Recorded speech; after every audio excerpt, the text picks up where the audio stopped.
voy a presentar algunas cifras que son de tomarse en cuenta en este sentido.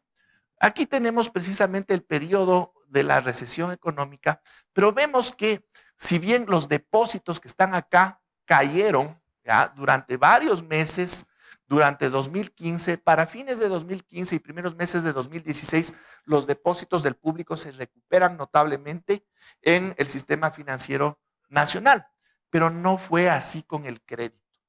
Vemos otros momentos ya en 2016, cerrando ese año, principios de 2017, que los depósitos crecen notablemente, el crédito también crece, pero no en la misma medida. Para el mes de diciembre de 2016 alcanzamos un incremento de depósitos de alrededor de 1.300 millones, pero el crédito solo se incrementa a la mitad.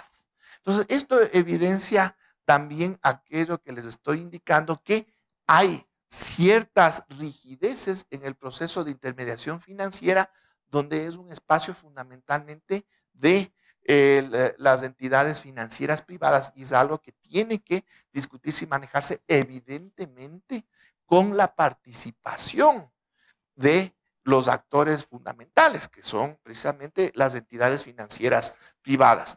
Existe también mucha preocupación en términos del nivel de las reservas internacionales del Banco Central, principalmente desde la perspectiva de que las reservas internacionales deberían cubrir la totalidad de los depósitos, principalmente de la banca privada. Pero para tranquilidad de todos, en este momento esa cobertura supera el 100%. Es decir, ahorita estamos en niveles que están alrededor del 107% de cobertura de los depósitos de la banca privada en el Banco Central. Es decir, inclusive hasta esa preocupación está cubierta en este momento.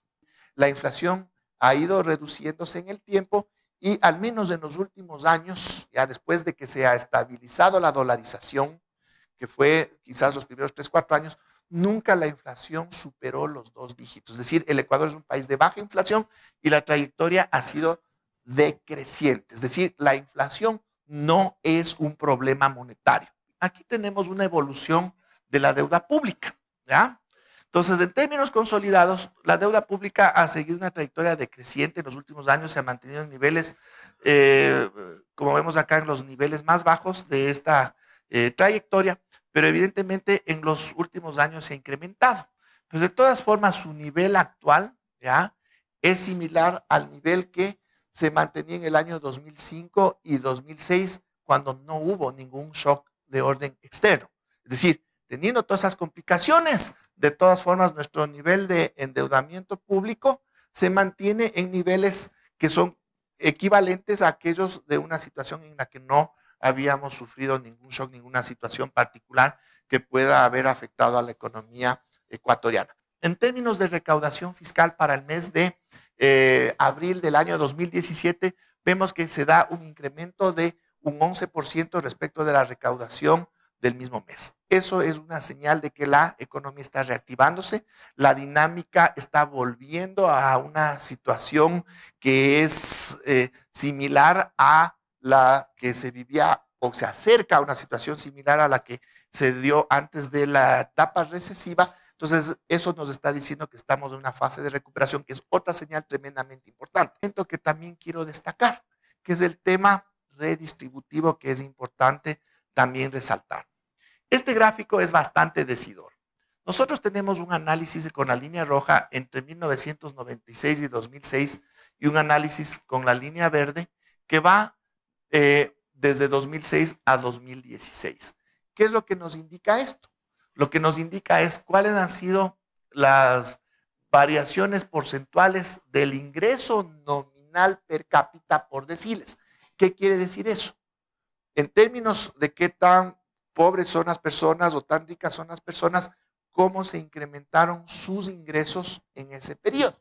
Entonces, viendo la línea roja, vemos que en el periodo 96-2006, el decil más pobre de la población ecuatoriana vio un incremento del 20% de su ingreso per cápita en términos nominales. Pero el decil más rico vio incrementado en 112%, es decir, al decil más rico simplemente se le duplicaron sus ingresos en ese periodo. Pero cuando nosotros vemos en el segundo periodo, 2006-2016, vemos que a los más pobres hasta la clase media se les duplicaron sus ingresos. Estamos con valores de más del 100 y solo a los más ricos se les incrementó en un 40%. Entonces, ¿qué quiere decir? Miren, hasta los más ricos reciben un incremento de 40%, cuando en el periodo anterior los más pobres recibieron el menor incremento, que era de 20%. Y aquí los más pobres y hasta clase media ven incrementados sus ingresos al doble, ¿ya? Frente a una situación que solo los más ricos en el periodo anterior vieron duplicados sus ingresos. Entonces, lo que nos dice es que sí, toda esta problemática, toda esta situación detrás también tiene resultados en términos del bienestar de las personas, y aquí he expuesto algunos de esos resultados. Nosotros vamos a apuntar hacia mayor productividad y por tanto competitividad de la economía, ¿ya? Principalmente a nivel externo, es decir, que nuestras exportaciones se vuelvan tremendamente competitivas por cuanto son la fuente de los dólares que van a ingresar al Ecuador y que permitirán fortalecer la dolarización. Segundo, ¿ya? Crecimiento hacia el interior, un crecimiento sostenible. Y aquí quiero indicar que nuestro esfuerzo se va a orientar en una segunda etapa. Estamos ya en una segunda etapa. Se entiende que durante los 10 años anteriores se construyeron las capacidades productivas con toda esta grandísima inversión en infraestructura productiva. Y tenemos los proyectos hidroeléctricos, las carreteras, aeropuertos, etcétera. Tenemos las becas que capacitaron a nuestros jóvenes para disponer del talento humano, pero ahora ya es el momento de empezar a producir. Tenemos ya la máquina y ahora tenemos que echarla a andar. Pero ahora, ¿quién va a ser el motor de esta economía? Va a ser el sector privado, señores. Entonces, eso quiero que entiendan. Obviamente, el gobierno marcará las políticas, pero se dará todos los incentivos que se requieran para que sea el sector privado ahora el que empuje a la economía. ¿Ya? Y, evidentemente, con ese impulso que generará empleo, generará producción, también se van a generar más oportunidades para todos, en especial para los más pobres.